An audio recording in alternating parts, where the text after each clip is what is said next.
I was saying, at Best Buy, you'll find great Fisher audio and Fisher video products, plus lots of other name brand stereo televisions, appliances, and cameras. Look for this ad in your newspaper. Then shop Best Buy's monumental President's Day sale. We'll be there. Bully!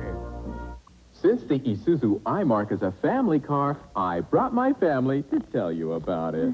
It's so roomy. I use it to deliver pianos in my spare time. It looks neat, so it's great for picking up chicks. It's front-wheel drive, and it comes with 42 standard features, including aluminum alloy wheels and a poly... My family. My iMark. I think I'll keep them. For a good, honest value, see the iMark at your local Isuzu dealer today. Live from Minnesota's news channel, KSTP Channel 5, Stan Turner, Ruth Spencer, Dave Dahl, and Joe Schmidt bring you the Eyewitness News Update. Good evening, everyone. Leading our news tonight, new allegations that a Catholic priest from Winona sexually abused a teenage parishioner. This is the same priest who was publicly charged with sexual abuse just last week. Father Thomas Adamson has already been accused of having sex with several teenage boys over a 17-year period beginning in the early 1960s. Now, a woman from Apple Valley is accusing the priest of sexual contact with her son in 1982. As Dave Andrews reports, the woman is seeking damages from church officials because of the alleged abuse. Named in the lawsuit by the unnamed woman and her juvenile son are the Diocese of Winona and the Archdiocese of St. Paul in Minneapolis. The suit alleges that despite their knowledge of Father Thomas Adamson's long history of sexual abuse of boys, church officials, including Archbishop John Roach, placed Adamson at the Church of the Risen Savior in Apple Valley, where he was allowed to have close, unsupervised contact with young boys. St. Paul attorney Jeffrey Anderson, who last week filed suit on behalf of another alleged victim of Father Anderson, says it was news of that case that prompted today's suit. The parents read and heard about the lawsuit in the newspaper, and the media came to realize it was in fact the same priest. They only knew him as Father Tom, and when they realized that, they contacted me. The Church of the Risen Savior is not named as a defendant in the suit, according to Anderson, because he does not believe church officials there were aware of Father Adamson's sexual history. We were unable to contact officials of the Archdiocese tonight for reaction to the suit.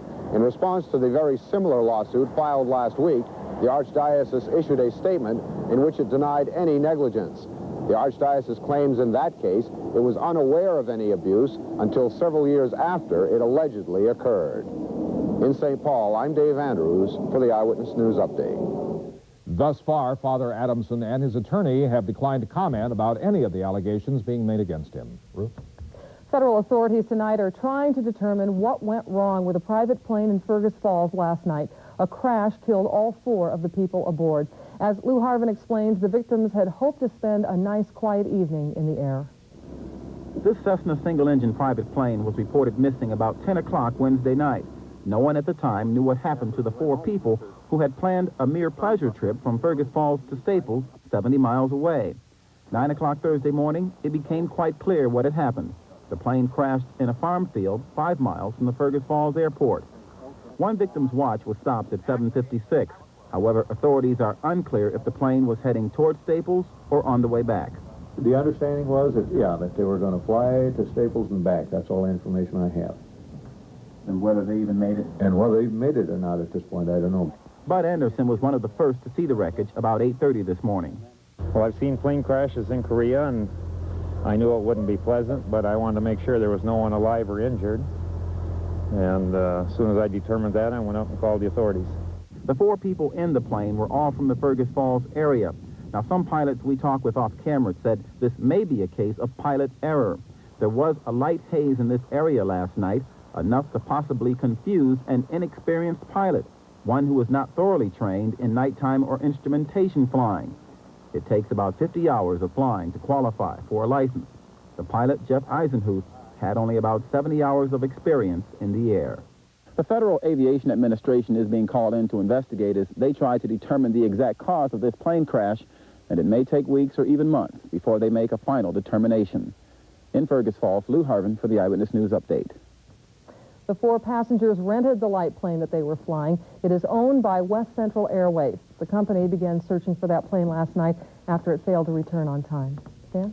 Parts of Governor Perpich's tax reform plan have been taking quite a beating from critics at the state capitol in the last few weeks. And late tonight, the governor met with senators from his own party to try to win their support for the less controversial parts of that plan. Mike Binkley is just back from St. Paul. He joins us now from the newsroom with more on the story. Mike? Well, Stan, the most controversial part of that plan has been the property tax proposal. And the governor really expected that going in because over the years, Minnesota has created one of the most complicated property tax programs in the country. There's no easy solution. So tonight, the governor visited the Minnesota Club in downtown St. Paul, where DFL senators were meeting. What he essentially told them was, sure, there are problems with the property tax plan, and he's open to suggestions and criticism. But he wanted to make sure he still had support for other parts of the tax reform plan, like income and corporate taxes. And he thinks he saw some good signs tonight. Well, I think it was very obvious here tonight that they pretty well accepted the personal, the corporate, and the sales. And I said from day one that this property tax has a lot of work to be done and that we want input from the public, we want input from the legislature. Well, the input from one senator, Steve Novak, tonight was, quote, "It's interesting, creative, and provocative, and I don't see how it can pass," end quote. Majority Leader Roger Moe said what's important is that the governor's not being inflexible on this. He indicated that as of right now, he wants to stick with it, but he's willing to negotiate with us, and that's all we ask, is a chance to sit down and to try to convince him otherwise in some of the parts of the tax proposals. One other thing the governor touched on with reporters tonight is an increase in the cigarette tax, which apparently will be suggested tomorrow. He apparently wants a hefty increase to fund research in the state and to decrease the numbers of smokers in Minnesota. He told us we want to make Minnesota a smokeless society. Stan? Thank you very much, Mike. I think the bottom line to all this is compromise. That's probably what's going to happen. Exactly. Thank you. ABC News reports